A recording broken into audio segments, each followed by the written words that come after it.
ലഹരി കേസിൽ നടൻ ഷൈൻ ടോം ചാക്കോ നാളെ അന്വേഷണ സംഘത്തിന് മുൻപിൽ ഹാജരാകേണ്ടതില്ല. മൊഴികൾ വിശദമായി പരിശോധിച്ച ശേഷം വിളിപ്പിച്ചാൽ മതി എന്ന വിലയിരുത്തലിലാണ് അന്വേഷണ സംഘമുള്ളത്. സിറ്റി പോലീസ് കമ്മീഷണറുടെ നേതൃത്വത്തിൽ അന്വേഷണ സംഘം നാളെ യോഗം ചേരും. യോഗത്തിന് ശേഷം ആയിരിക്കും ഇനി എന്ന് ചോദ്യം ചെയ്യണമെന്നുള്ള കാര്യത്തിൽ തീരുമാനം ഉണ്ടാവുക. കൊച്ചിയിൽ നിന്ന് തിയോഫിനാണ് വിവരങ്ങൾ നൽകാനുള്ളത്. തിയോഫിൻ 22-ാം തീയതി ഹാജരാകാനുള്ള നോട്ടീസാണ് അന്വേഷണ സംഘം ആദ്യം ഷൈന് കൊടുത്തിരുന്നത്. പക്ഷേ നാളെ 21-ാം തീയതി ഹാജരാകാമെന്ന് ഷൈൻ പറയുന്നു. പക്ഷേ ഈ തീരുമാനത്തിലേക്ക് എത്തിയത് എന്തുകൊണ്ടാണ്? മുൻ കേസിന്റെ പശ്ചാത്തലത്തിൽ ആ വിധി തിരിച്ചടിയായിട്ടുണ്ട് എന്നതുകൊണ്ട് അത് കാണിച്ച് പഴുതടച്ചുള്ള ഒരു അന്വേഷണത്തിന്റെ ഭാഗമായിട്ടാണോ, വിശദമായ ഒരു അന്വേഷണം എന്ന നിലയ്ക്കാണോ ഈ തീരുമാനം വന്നിരിക്കുന്നത്?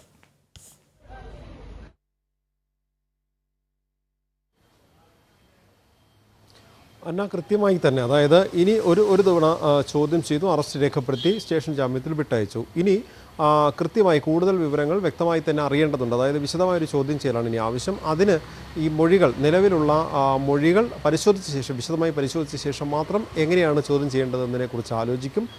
ഇതുമായി ബന്ധപ്പെട്ട് ലഭിക്കേണ്ടത് തന്നെയുമല്ല, ഷൈൻ ടോം ചാക്കോയുടെ ഇന്നലെ നടത്തിയ രാസപരിശോധനാ ഫലങ്ങളുടെ ആ ഒരു റിസൾട്ട് കൂടി ലഭിക്കാനുണ്ട്. അതും ലഭ്യമാവുകയാണെങ്കിൽ അതിൻ്റെ കൂടി അടിസ്ഥാനത്തിലാവും ചോദ്യം ചെയ്യൽ. എന്തായാലും ഷൈൻ ടോം ചാക്കോയുടെ ഇന്നലെ നൽകിയ മൊഴി, ഇന്നലെ പോലീസ് വിശദമായി ചോദ്യം ചെയ്യൽ നടത്തിയിരുന്നു. അതിൻ്റെ അടിസ്ഥാനത്തിൽ ലഭ്യമായ വിവരങ്ങൾ, ആ മൊഴി കൂടുതൽ വിശദമായി പഠിച്ച ശേഷം അതുമായി ബന്ധപ്പെട്ട് ആലോചിച്ച് വേണം ഇനി അടുത്ത് ചോദ്യം ചെയ്യലെന്നൊരു വിലയിരുത്തലിലാണ് പോലീസ്. അന്വേഷണ സംഘവും അത്തരത്തിലൊരു തീരുമാനമുണ്ട്. ഇതിൻ്റെ അടിസ്ഥാനത്തിൽ നാളെ സിറ്റി പോലീസ് കമ്മീഷണറുടെ നേതൃത്വത്തിൽ അന്വേഷണ സംഘത്തിൻ്റെ ഒരു പ്രത്യേക യോഗം ചേരുന്നുണ്ട്. ഈ യോഗത്തിന് ശേഷം കൂടുതൽ വിശദമായി ചോദ്യം ചെയ്യാൻ മതി എന്ന നിഗമനത്തിലാണ്, അല്ലെങ്കിൽ ആ ഒരു തീരുമാനത്തിലാണ് പോലീസ്.